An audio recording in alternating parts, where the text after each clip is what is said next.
नमस्ते, आज का मुद्दा देख रहे हैं आप। आपके साथ मैं हूं अर्पिता आर्या। कोरोना का खतरा अभी टला नहीं है और इसलिए मास्क पहनना बहुत जरूरी है। न्यूज़ 18 भी आप सबसे अपील करता है कि मास्क जरूर पहने। पीएम ने भी कहा है कि कोरोना से लड़ाई में मास्क ही हथियार है। इसीलिए नेताओं से भी अपील है कि वो अपनी रैलियों और सभाओं में मास्क पहने और लोगों को भी मास्क पहनने के लिए कहें। और इसी बीच एक बड़ी खबर आ रही है। मुंबई में अस्पताल में लगी आग से जुड़ी हुई खबर आ रही है। भांडुप के सनराइज अस्पताल से अब भी 32 लोग लापता हैं। इस अस्पताल में कोरोना के मरीज भर्ती थे। आग अस्पताल की तीसरी मंजिल पर लगी थी और अब स्वास्थ्य विभाग की तरफ से जानकारी आ रही है कि सिर्फ 46 मरीजों का ही पता चल पाया है, जिन्हें मुंबई के अलग अलग अस्पताल में भर्ती कराया गया है। इस हादसे में 10 लोगों की मौत भी हुई है, जिसमें से 7 लोगों की ही अब तक पहचान हो पाई है।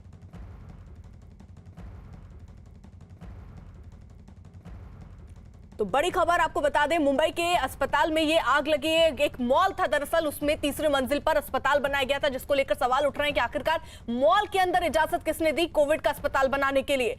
अब वहां जब आग लगी है तो जो जानकारी मिल रही है कि 32 लोग अभी भी लापता बताए जा रहे हैं। हादसे के वक्त 78 लोग वहां पर मौजूद थे। 32 लोग अभी भी पता नहीं चल पा रहा है कहां है। आग बुझाने की कोशिश में लगातार फायर ब्रिगेड की जो गाड़ियां हैं वो लगी हुई हैं। 10 मरीजों की मौत की खबर अभी तक सामने आई है। उसमें भी अभी बहुत सारे ऐसे लोग हैं जिनको पहचाना नहीं जा सका है। कुछ लोगों की फंसे होने की भी जानकारी मिल रही थी, लेकिन अभी फिलहाल प्राथमिकता यह है कि जल्द से जल्द जो लोग फंसे हैं उनको निकाला जाए और आग पर कंट्रोल किया जा सके। लेकिन अभी भी वहां पर गाड़ियां मौजूद हैं, आग पर काबू नहीं पाया जा सका है। इसी बीच खबर यह भी कि 10 मरीजों की मौत हुई है। तो सवाल अब कई खड़े होते हैं कि आखिरकार एक मॉल की तीसरी मंजिल पर कैसे इजाजत दी गई एक अस्पताल खोलने की, वो भी कोविड की। वहां पर बताया जा रहा है जितने मरीज थे वो कोरोना के ही मरीज थे। साथ ही साथ यहां सवाल इस बात पर भी, बाकायदा एग्जिट गेट था वहां भी बोरियां रखी हुई हैं। कोई इंतजाम वहां पर नहीं किए गए कि अगर ऐसी परिस्थितियां कभी पैदा होती हैं तो लोग नीचे उतर पाए कम से कम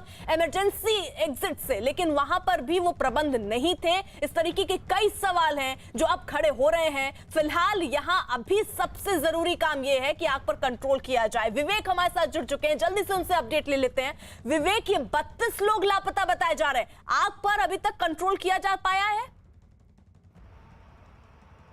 अर्पिता, देखिए, मैं आपको सबसे पहले अपडेट दूं, लेकिन एक अहम और इम्पोर्टेंट तस्वीर मैं आपको दिखाना चाहूंगा। एक तिरंगा, जो भारतीय तिरंगा वहां फंसा हुआ है, वो फायर ब्रिगेड की पूरी कोशिश है कि तिरंगे को कोई आंच ना आए। तो आप देख सकते हैं किस तरीके से फायर ब्रिगेड सिर्फ एक तिरंगे को बचाने के लिए मशक्कत कर रहे हैं। ये तस्वीरें बहुत कम देखी जाती हैं, लेकिन जब भी तिरंगे की बात आती है तो जो भी सरकारी अफसर होते हैं या आम जनता होती है अपनी जान प्राण दे देते हैं। सीधे देखिए, जलती हुई इमारत है ये, और फायर ब्रिगेड के अधिकारी बाकायदा लैडर लगाए हुए हैं और एक जो तिरंगा है उसे बचाने की कोशिश कर रहे हैं कि जो तिरंगे को आंच ना आए, क्योंकि इमारत पूरी तरह लगातार जल रही है। और देखिए किस तरीके से फायर ब्रिगेड के अधिकारी ने तिरंगे को वहां से निकाला है, सुरक्षित तिरंगे को बचाया है, क्योंकि आग लगातार लग रही थी। तो मुंबई पुलिस का आला अधिकारी और फायर ब्रिगेड का आला अधिकारी मौजूद थे यहाँ पर। उनको डर था कि इस आग में कहीं तिरंगे को आंच ना आ जाए, वो आग तिरंगे तक न पहुंचे।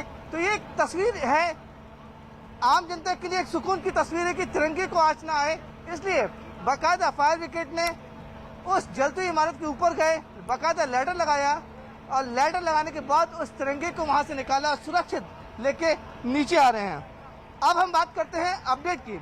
इस पूरे मामले में अब तक 10 लोगों की मौत हो चुकी है। कुछ लोग अभी भी फंसे हुए हैं और उसका search operation, rescue operation fire brigade लगातार कर रही है। लेकिन अर्पिता, सबसे बड़ा सवाल ये खड़ा हो रहा है कि आखिरकार मॉल में कोविड अस्पताल कहां से अब बना, किसकी परमिशन से बना, इसको लेकर बड़ा सवाल है। मेरे पीछे जो तस्वीर देख रही हैं आप, सनराइज हॉस्पिटल, ये हॉस्पिटल का नाम है। इसी हॉस्पिटल के 10 मरीज आज उनकी मौत हो गई है।